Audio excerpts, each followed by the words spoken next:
Welcome to Amazing Indiana Music Stories.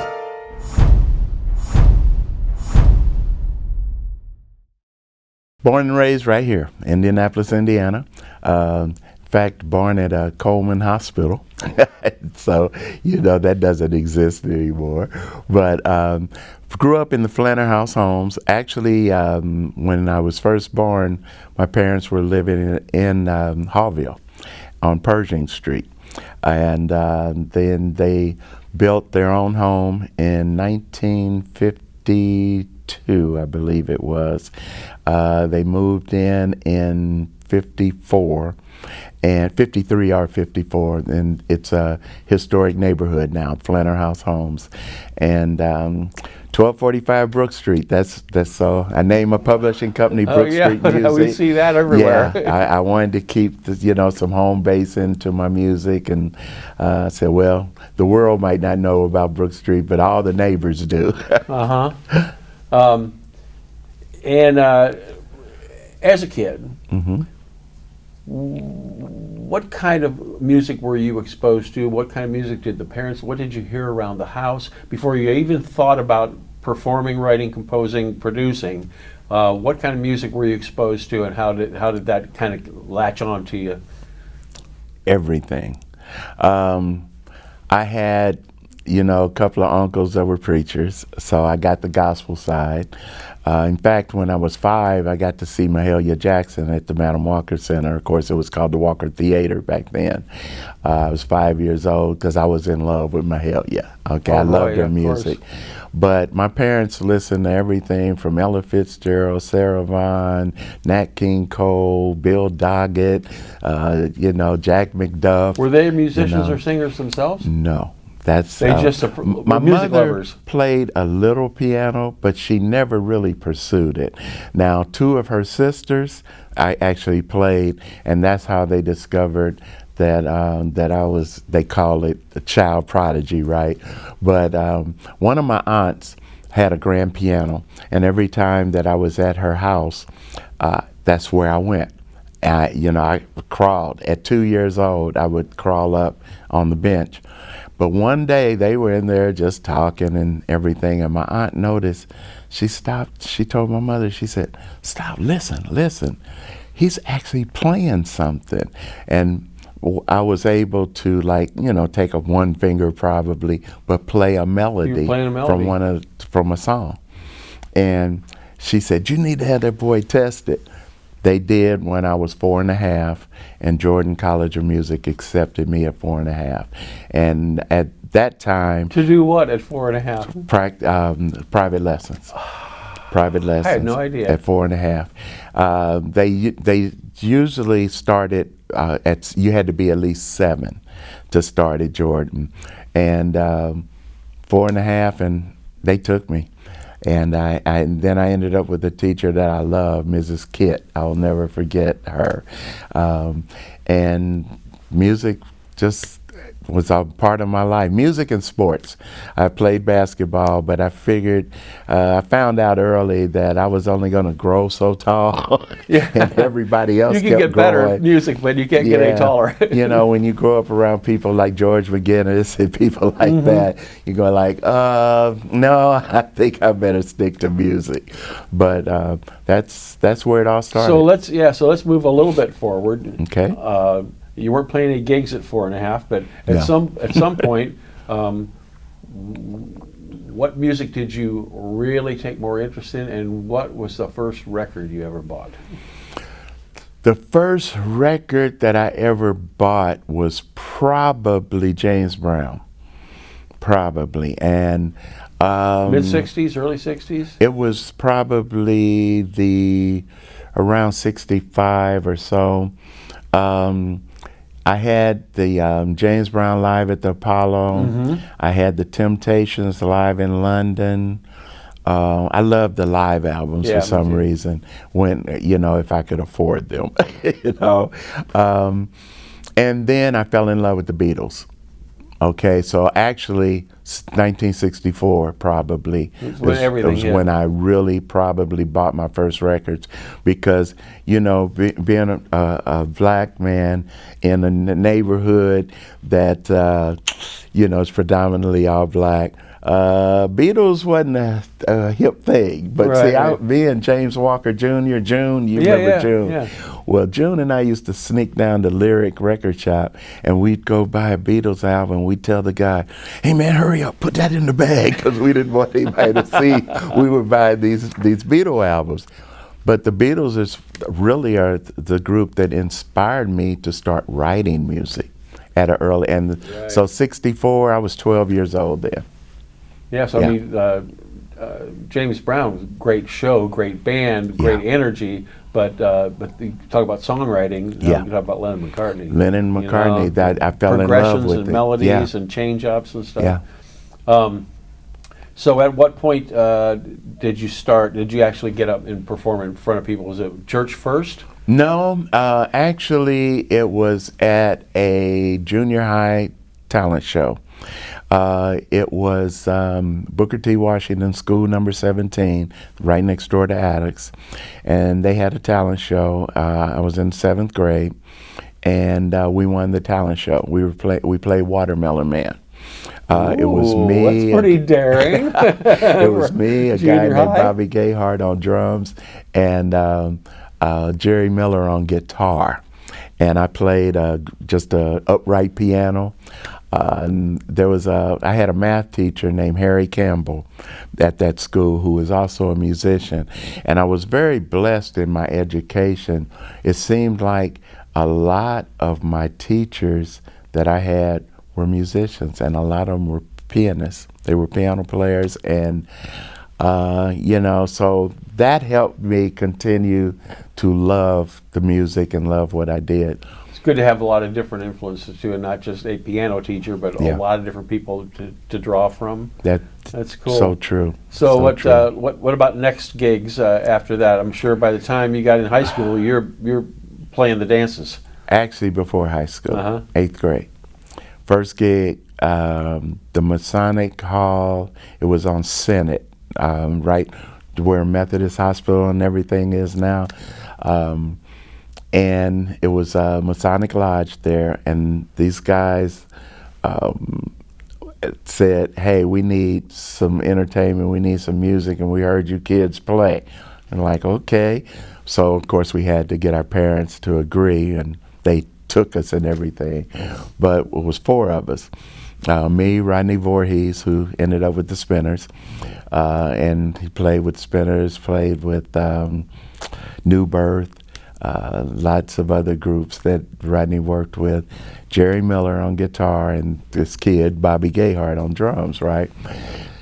And after we played, the guy came out, and now this is what, 1965, and this guy came out and gave each one of us a $100 bill. Holy mackerel. In 1965. And you figured that's the way it's always going to be. I was like, that's what I thought. I thought I'd hit the big time, and I'd never seen a $100 bill to my recollection, I probably did with my dad, but, well, that's a good start. It was a great start, and it just continued from there, and then we went on, and that's how the Diplomats formed. What year was that? 1966 is the year that the Diplomats formed. We did our first record in '68. And where was that recorded? It was recorded at 700 West. Oh, really? And I didn't know he was up and running that. Let's see. No, I'm sorry. Let's back up. Omit, maybe. Les Omit. Omit. East 10th Street. Yes. I think it was Omit. That's come up in some other talking to Lester too. Yeah. And it was, because it was Lamp. It was on the Lamp label. Oh, okay. So you were already on a label. Yeah, we were on the Lamp label. It was called Humbug, and I was 15 then. And Herb gave us that opportunity, and the song did pretty good, We had Diplomats record here. Yeah, well, you see, you got the Diplomatics there, the Humbug right here. with Amnesty, Diplomat. We had to change the name from Diplomats to Diplomatics because there was a group in Washington, D.C. that had already copyrighted the name Diplomats. So when we went to record, we added IC and then S. So you're how old at this point? I'm 15 then. 15. Mm-hmm. You're on a record label. Mm-hmm. You're releasing an album, recorded at Les Owens, on Lamp Records, which is now very well known and sought after. So let's just move forward just a little bit more from there. Well, let's see. We take our early teenage years with the music. We get into high school, of course.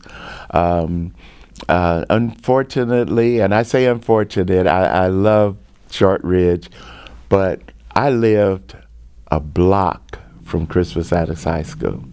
I also, at that time, played basketball, and basketball and music were my first two loves. I loved playing the game. I always dreamt of playing for Attucks and being in Attucks' marching band. In 1966, IPS changed their education format, made Shortridge a college preparatory school. If you had a certain score, you were just too smart. I was too smart. Attucks. I was too smart, and that, the thing about it wasn't too smart for Attucks. Attucks was really the superior school. Attucks had the PhD teachers. There's a lot of things that people don't know about Attucks because, before my time, when my mother was a graduate of Attucks. And of course, the Ku Klux Klan did not want that the segregation was going on. And so all the black kids in the 30s and 40s went to Crispus Attucks. Right.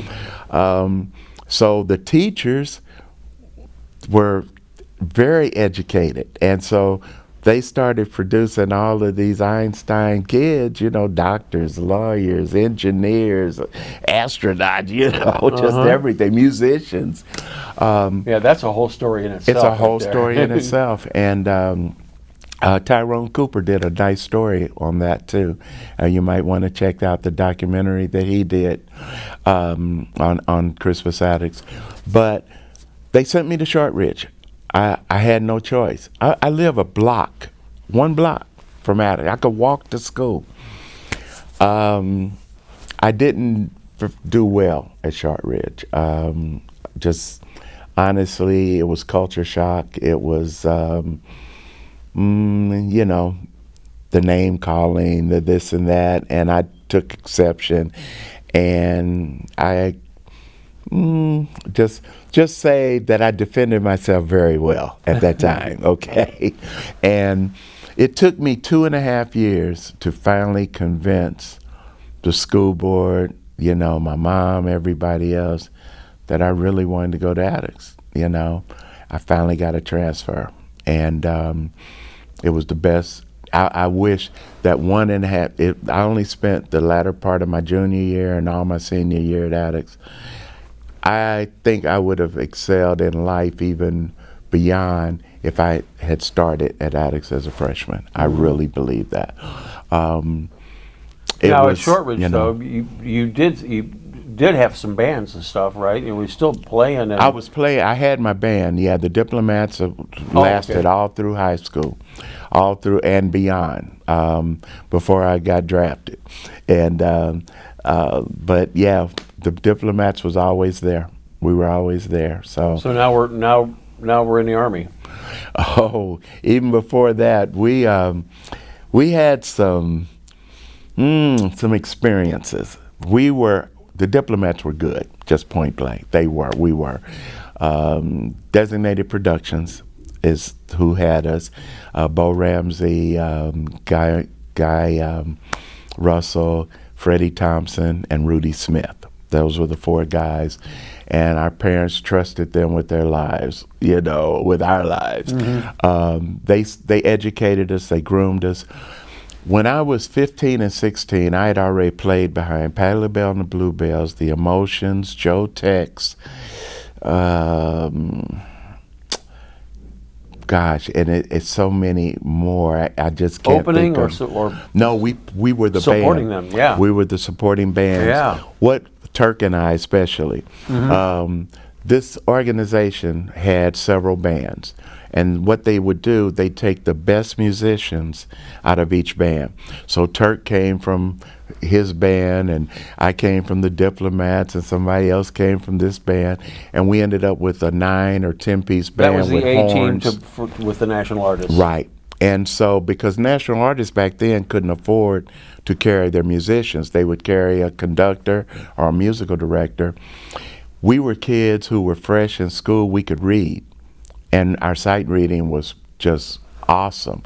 And we were cheap labor, too. Not only that, but once You the know. word gets out that these bands that this promoter puts together are good, you can trust them. That's right. Then better artists are going to agree to come and do that show because they know they're not going to have big problems. That's right. So what we would do, if a show came in, let's say it came into Indianapolis, let's say it was Pay LaBelle, and we did something like Schofield Skating Rink, the concert there, then they might have a gig the next night in Muncie or, Anderson or this place. Well, we would do Indiana, basically. And but our parents wouldn't let us go too much outside of that. Most of the guys were anywhere between 15 and 18, Wow. maybe. And Turk was involved with that. They called the band the Creations Show Band. So that was, because we put everybody, formulated everybody from all these bands. So Creations Show Band. But that's how Turk and all of us, Jerry Miller, Rodney, the Spinners remembered us from playing behind them so much. And Rudy Smith was Billy Henderson's cousin of Billy from the Spinners, and Rudy was one of the managers from Designated. So in 1969, when money got better, they were able to put their own band together. They came right to Indianapolis to get their musicians. They took our drummer, they took our guitar player, they took Voorhees, they took Turk, and Turk was a little bit older than us, but maybe 2 years. I think Turk's about 2 years older than me. But those were the first guys that they took out of here. And as you know, probably That up was until... pretty early Spinners too, right? Yeah, 60s. that was, about, It's a Shame it just come out in 1969. Yeah, and Stevie wrote It's a Shame for him. And, they had songs like That's What Girls Were Made For and Truly Yours and some of those songs in the early 60s. And that's what they were touring with until 69. But when they had the hit in 69, they came to Indianapolis to get their musicians. Very cool. So, so did you, when did you graduate from high school and when did you actually go on road full time? Graduated from high school in 1970, and about the year of maybe 71, we got caught up with some impersonators. They were impersonating as the Stylistics. We didn't know because the Stylistics had their first record out. I think You Are Everything and some of that first album, right? And for their first album, nobody knew because nobody had ever seen pictures of the Stylistics. Right, just a studio project. And so with Tom Bell and everything, right? And boy, that Tom Bell circle with me. But anyway, we went on the road with them, and it was a bad experience because the first 3 dates we did were okay. But then the Stylistics records started getting more popular and the Stylistics pictures started coming up. I have no idea how these guys got their music before it was out there. But they got their hold of their music and they were going out as the Stylistics. And this one singer sounded just like Russell Tompkins Jr. I don't know how we got caught up into this, but Sid Johnson was our manager back then. And we almost got in a plane crash in Iowa. We landed in a cornfield with an emergency landing. But when we got to Louisville, that's when it hit. When they came out, we're on stage, the band and everybody. They say, ladies and gentlemen, the Stylistics. They came out and people start throwing stuff the word had gotten out. Because they knew that wasn't the Stylistics. Wow. And man, we ran for our lives. I mean, serious, we ran for our lives. They were throwing bottles, anything they could throw up on that stage. We finally got we got our equipment some kind of way, and we got to a bus station. And we called one of our friends who drove to Louisville with the van to pick up our equipment, and then some of us took the bus back home. Some people's parents came and got them. Yeah, I probably was 18 then, maybe. Yeah. It's a great story. I'm telling you, man, we had some times with this music thing, but it's great. I wouldn't do it any other way if I had to do it again. What came after that? Basically, I did serve 2 years in the Army after that. And I played in the Army. We had a little band in the Army. The Army band wanted me to join the Army band. When you join the Army band, they automatically make you an E5, which is a sergeant. But you got to commit to more years. Yeah, but you have to commit to an additional year. So being a draftee, I was 24 months, 2 years, right? Well, I wasn't signing up for 3 years because I didn't sign up for this, right. And then two of my buddies went on the buddy plan the same time I went.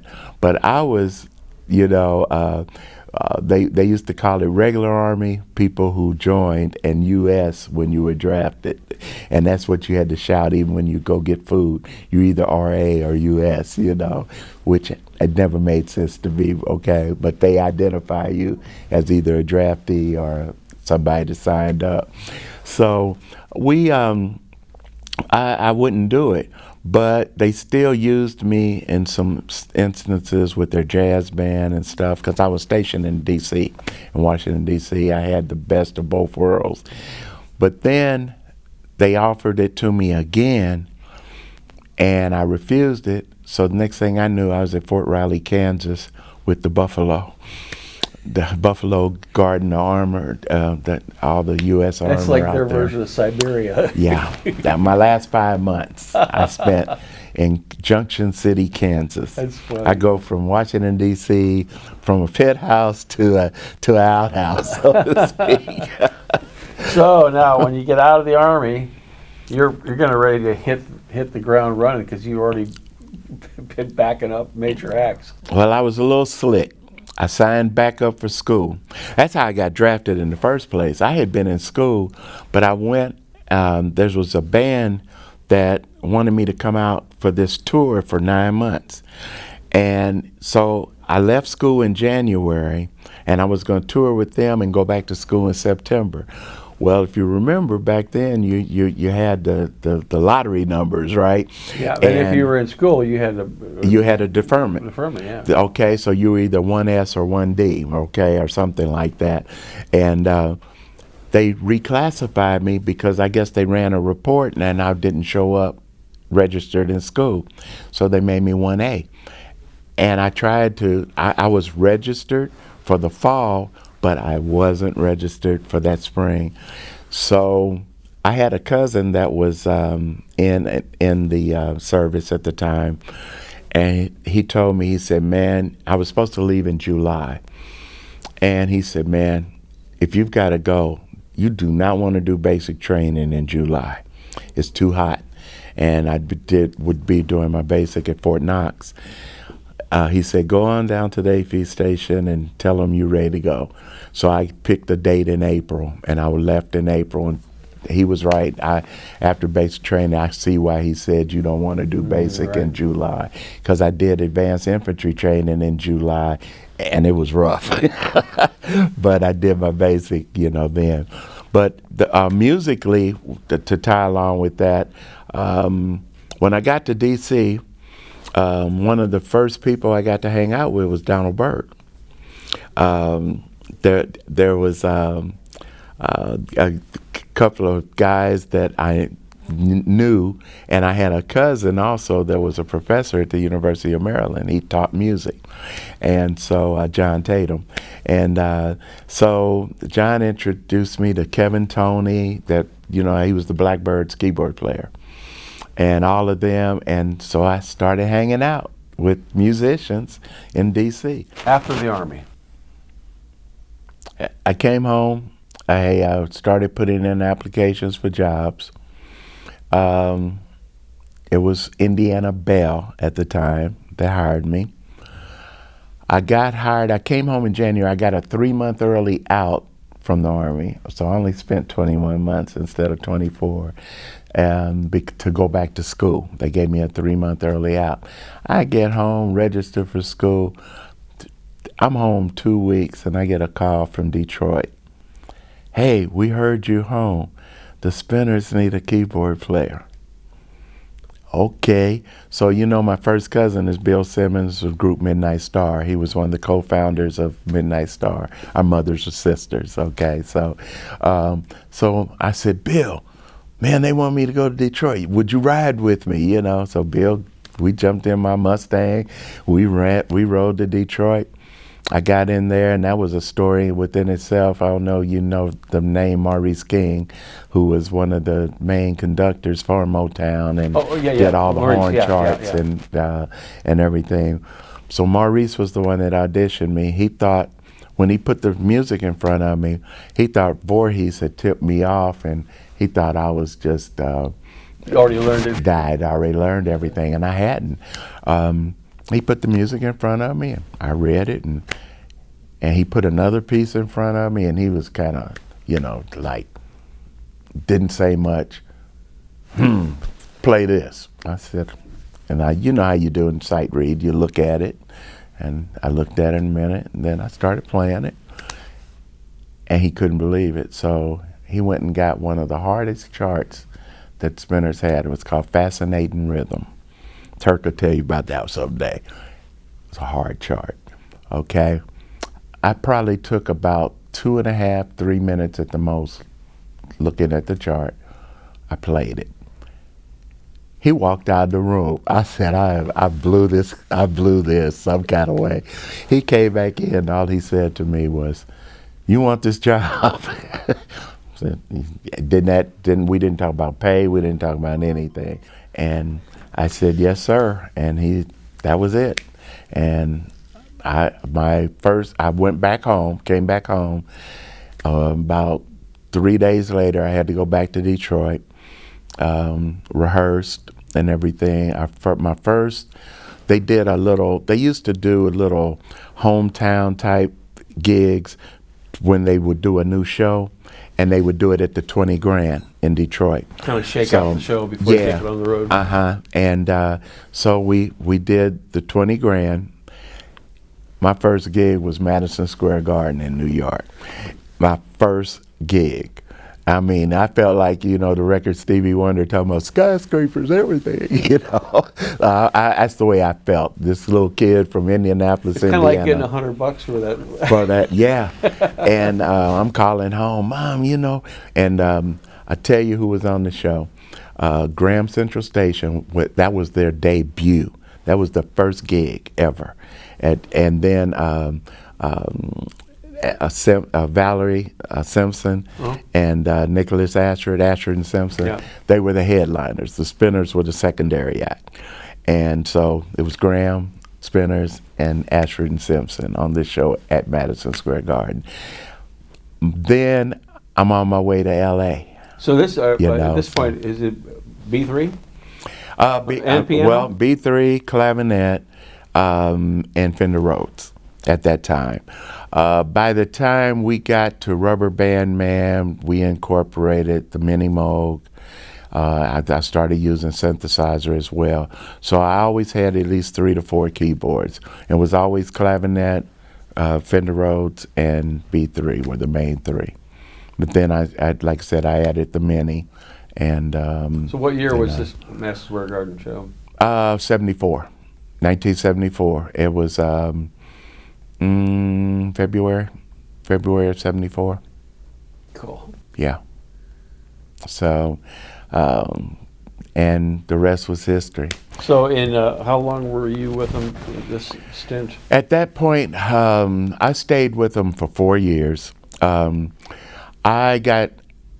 You know, Turk and I tease about this all the time, but I feel like I was with them their biggest years, because they started breaking in when Turk and Joe and Dobie and everybody was the band then in '72, when the first album came out with Atlantic, Tom Bell. That's when I'll Be Around and all those songs came out. But by '74, when I came in, Turk and them left in '73. And when I came in, that's when the group started really elevated. We started doing Grammy shows. I did 3 Grammy shows. I did 74, 75, and 76. My first one was at the Ed Sullivan Theater in New York. The second 2 were in LA. We did the Rumble in the Jungle, the Muhammad Ali, George Foreman fight. And again, you know, all the big venues. I mean, the Spinners were the stuff. They had the hits, they had the crowds, sold out audiences. And when Felipe Wynn left, New Year's Eve, 1977 was his last gig. And I could see the writing on the wall. He was one of the key voices of the identity of the band, right? Yeah. And, you know, even though Bobby Smith was really the voice, he's the one that really had all the hits. If you think about it, Could It Be I'm Falling in Love, I'll Be Around, you know, Games People Play, Then Came You. That was Bobby. But Felipe was the energy. He was the star. He was the one that, you know, the audience just gravitated to because of his antics on stage and everything else, you know, the shimmy and everything that he would do. And John Edwards was great. I mean, John was a better singer. It's just that the Spinners never really had original hits anymore. They had a couple of remake hits, if you remember Cupid and Working My Way Back to You, but they never had anything. Tom Bell quit writing for them, so that changed the trajectory, so to speak, of their career. And even though they didn't just go down, but they stayed pretty much steady. Even the guys that are with them now, I mean, they're working, you know, because of the music. Sure. They're working because of the music. So, so at some point you came. We're into the '70s now. When you came back to Indianapolis, and what was the first thing you did when you got back? What was the next step? Started the group Rapture. I started the group Rapture before I left the Spinners. I had that insight and kind of like a heads up. I'm like, let me do this, and that's where this album comes from. We went into Chicago at Mantra Studios in Chicago, and I used real strings, horns, everything. And Rodney Voorhees and I teamed up, grabbed some musicians here, and got Alfonso Surrett, who had been with Curtis Mayfield and Leroy Hudson. He was living in Chicago. So I recruited him, who is originally from here. He was with the group The Implements from here. And Alfonso came in studio with the other 5 of us, and we did this album. Mostly my songs. Lonnie and I teamed up on a lot of the writing, and that's how Rapture started. Started as just a studio project. So was that also Lamp Records, or was that a different label? No, that was we were going for I was going for a national, and eventually Rapture we would have signed with Capitol. Capitol and RCA were the top two forerunners for us back then. A lady named Reve Gibson was at Capitol then, and she just loved us. We were that group that was destined to make it.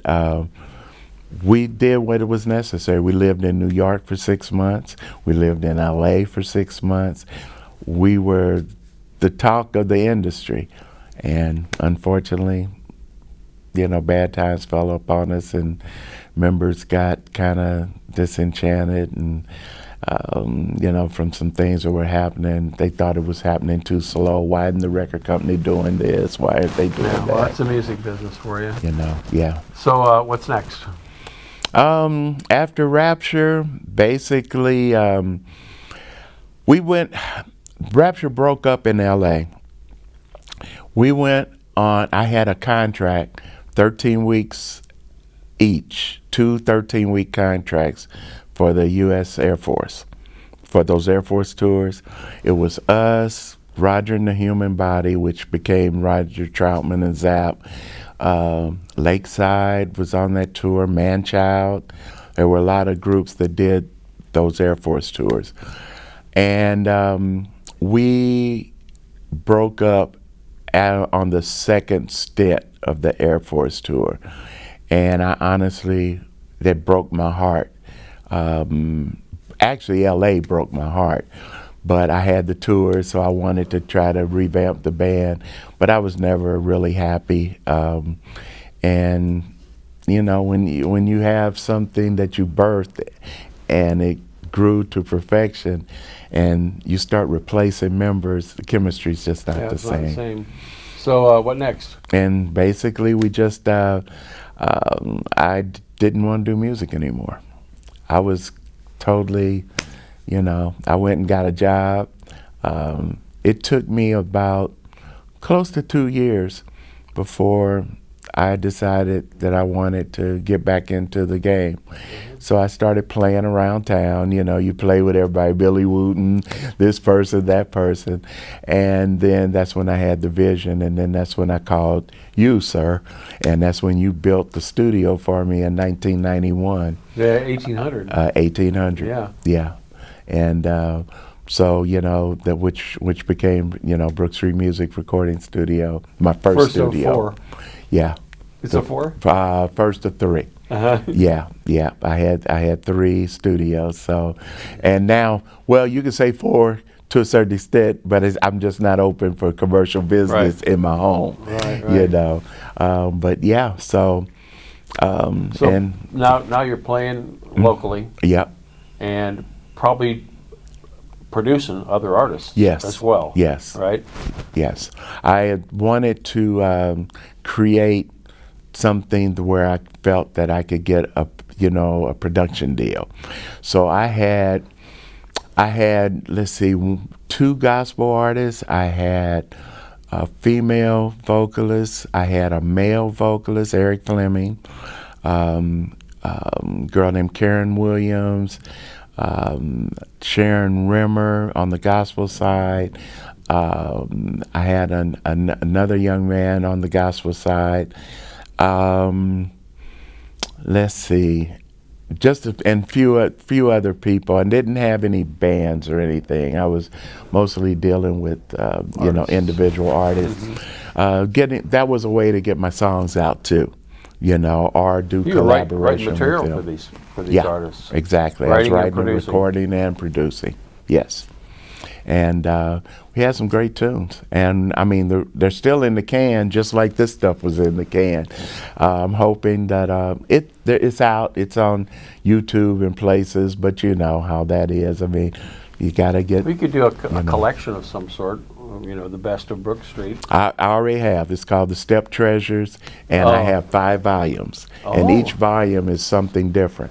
I've got a gospel, it's gospel and inspirational. That's volume 5. Volume 4 was like more of the hip hop and rap type stuff.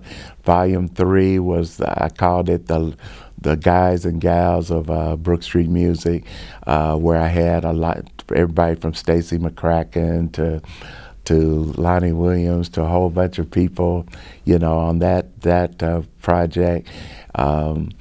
Step Treasures 2 is the compilation of songs that were just written by me and June Walker. And then Step Treasures 1 was various artists, and all of them are various artists. They wasn't, so, and I probably have close to 400 songs in my catalog at ASCAP. And so. As composer. Uh-huh. And so, you know, I'm trying to hope that, you know, we can get these some recognition and get these companies start looking at us for sync licensing, because we've got time of music. You know, we go back to I have music as early as the 60s all the way up until today, because we're still writing and recording. So here's this R&B performer, producer, studio owner, and which you're still doing all of that. And then 20 years ago, you joined a rock band. Well, joined a rock kind band. What kind of a rock band at the time, right? Yeah. Right? Yeah. Let's tell us about that. Well, the way we met, I had a group called Rodney Stepp and BSB. I had done that was my first solo album.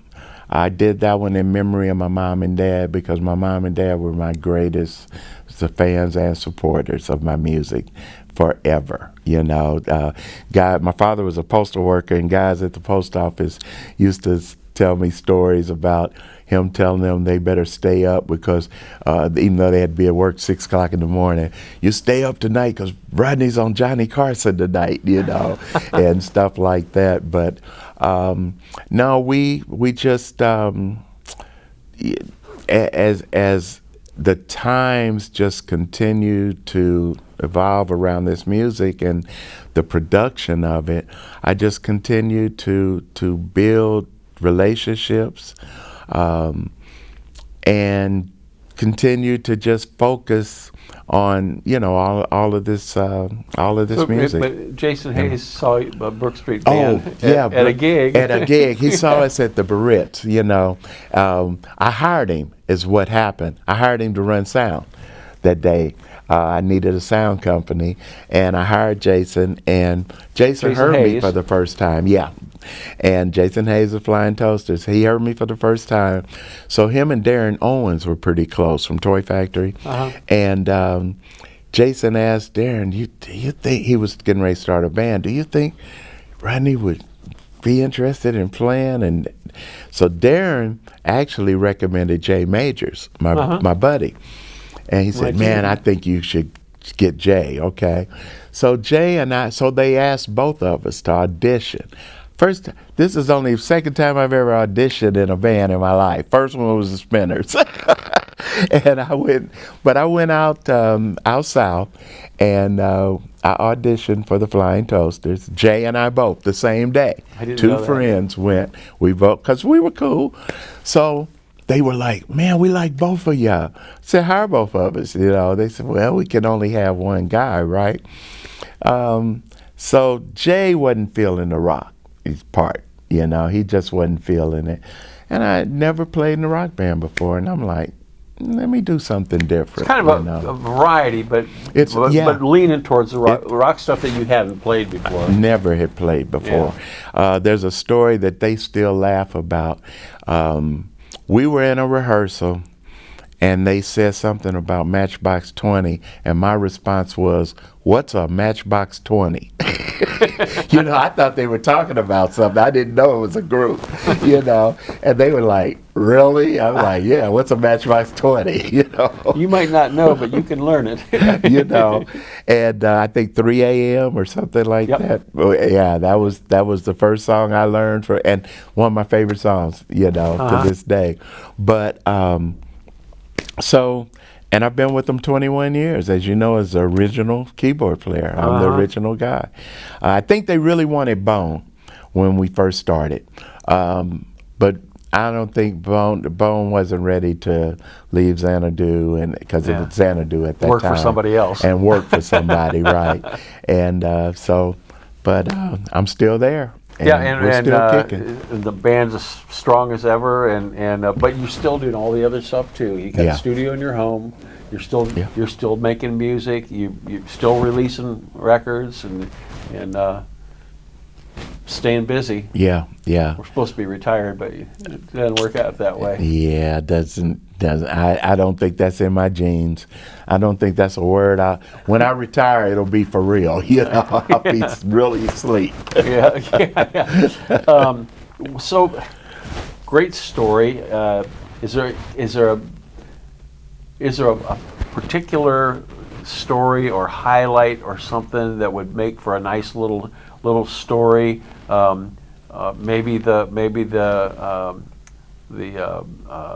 Rumble in the Jungle, or maybe the story that you told me about being at Motown Records for Stevie Wonder. So I love that story. So little background: Rodney Voorhees was your bass player. Rodney Voorhees was our bass player all through high school and everything else. Well, Rodney, James Jamerson, the famous bass player, James. Of course, the story about him. They'd find him drunk somewhere, and he wouldn't show up for sessions and everything. Rodney had this opportunity. They brought him in to the Motown House to record this song that they were working on for Stevie. I don't know who was producing it and stuff at the time, but Rodney's style was similar to Jamerson, but it wasn't Jamerson. Well, he went in and rehearsed it. Everybody was happy with him, okay? They were happy with what he was doing. They said, this is a cinch, no problem. So when Stevie gets there, he's ready to go, and Stevie just says, okay, guys, I'm ready, They go into the tune. They didn't get halfway through the tune, and Stevie stopped, and he said, where's Jamerson? And the guys told Rodney, man, it's nothing against you, his ears. He just knows. And that was one thing. The Rumble in the Jungle was probably the most educational and also just primitive, seeing life the way we saw it. People starving, this and that in one section of town, and people living like in the royal. What country was it in? Zaïre, Kinshasa, Zaïre, and that's where the fight was. And of course, the nice thing about it, I'm in 2 movies because of that. I'm in Soul Power and When We Were Kings. Those 2 documentaries were filmed, with Muhammad Ali. And there's a couple of them. You might see me that fast, but if you know who I am, you'll see all that hair. I had all that afro and stuff back then. So that was an experience. And then, people can see you playing with the Spinners on that one live show where you got the Beat 3 solo. And right. What show was that? That was a show out of Chicago, and then of course Midnight Special as well. There's a couple of clips, I think, from Midnight Special with me doing that. And that's what really got my name known in the industry at that time, was that solo on Mighty Love. So I have Tom Bell to thank for that, for not taking that out of the mix. Oh, yeah. Because he could have taken that out of the mix, but he loved it. And, and Felipe was the one that inspired me to do that. He said, man, get off. When I like that little thing you do with me when I do the shuffle, I do that, with him. And he said, I just want you to get off. And I did. And that got me a few sessions too. So, cool, long career, not over yet, still playing a lot and producing. If you were to give some advice to the next generation, the younger people, I mean, we're all working with younger artists now. Mm-hmm. What advice would you give them based on your experience? What advice would you give them to give them a better chance of achieving their dreams as an artist? First of all, I have to preface this with this. they're not going to like what I would have to say to them, because I would tell them, first of all, get an education. Have something to fall back on. Your art and your talent is always going to be there. But you're going to grow older too. And you know, the way we're seeing the world even now, the way we saw it when we were coming up, we didn't see it like we're seeing it now. I mean, in the music industry, let's be honest about it, songwriters can't make any money. Right. Those royalty checks, they're gone. Yeah. The guys back in the day that were making millions as songwriters, the streaming, penny upon penny of royalties. Yes. And the thing is, I would just tell them, if you're going to get into the grind of this business, love it. Love it. You can't hate it. You got to get in it, and to do this, you really have to love it, because it's going to be rough. And you might have to do some other things if you want to have a decent life, like eat, That's right. like pay rent, But really, I mean, I'm all for the people that want to do this business. Look at me. I'm going on 73. I'll be 73 in September, and I'm still at it. Now, I'm not trying to make it, so to speak, as they say. I never liked that term anyway, make it, Yeah. But the thing is like, I love music. So I'm going to continue to do this until I can't do it anymore. But for somebody coming up, I would tell them, get the education along with doing your trade and your art. Find something maybe in music or in film or, something in the arts that you like, that you wouldn't mind doing, if you can't play for a living. Related. Or if you can't, yeah. Well, you went through some serious health things, and you're still coming out front and working the audience. Hey man, that's just in my DNA, I guess. My heart, my spirit. Again, I love the music industry, and no, I didn't get rich from it. I didn't prosper financially from music, but hey, it's been good to me still. It's kept me sane. I'm at peace with life. I mean, it's just fun. It's still fun. Well, Rodney, thanks so much for coming and talking with us. Well, thank you for having me. You just joined an elite group of Indiana music history people who've done an oral history, who's going into being archived and then preserved forever, and people can log on and hear your story, and look you up. Look up Rodney Stepp and Brook Street Music and learn more about it. And thanks for being here. Thanks for having me, Jeff. It's definitely been a pleasure, and I'm enjoying what I'm seeing around here. I'm gonna take a little tour. Oh yeah, sure.